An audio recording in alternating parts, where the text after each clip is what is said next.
Voici la tapouille brésilienne volée au port du Larivot. Elle avait été saisie le 5 juin en action de pêche illégale dans l'Est. Vendredi à 23 h, 9 hommes armés montent à bord, ligotent le surveillant et sa compagne. Ils viennent voler un ligneur vénézuélien saisi la veille, un bateau plus coûteux, mais le moteur est hors service. Ils se rabattent sur la tapouille dont le moteur fonctionne. Une fois libéré de ses liens, le surveillant donne l'alerte à 2 h du matin. Les recherches commencent 6 heures plus tard. La gendarmerie a fait décoller le matin aux aurores un hélicoptère vers l'ouest, puisqu'on a pu penser qu'il pouvait se diriger vers l'ouest, des dires du couple de gardiens. Et ensuite, 1 heure plus tard, un hélicoptère des FAG a décollé, lui, vers l'est. Et à ce moment-là, il a eu un premier contact vers 10 h 15 avec cette tapouille qui était effectivement en direction de l'est.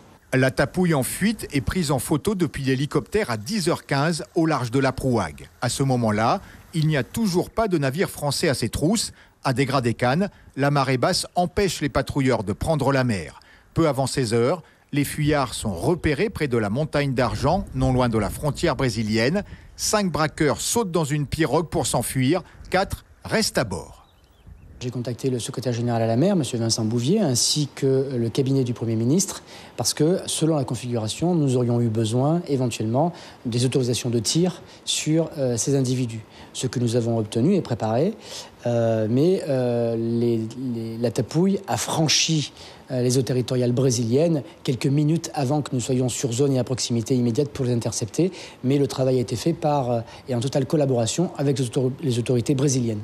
C'est ce patrouilleur brésilien qui a intercepté la tapouille. Il doit l'escorter jusqu'à Macapá, où les 4 braqueurs arrêtés comparaîtront devant la justice fédérale.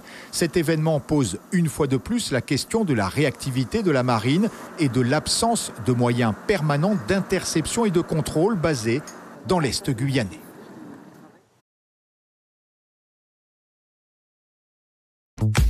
Suivez l'info sur Guyane la Première.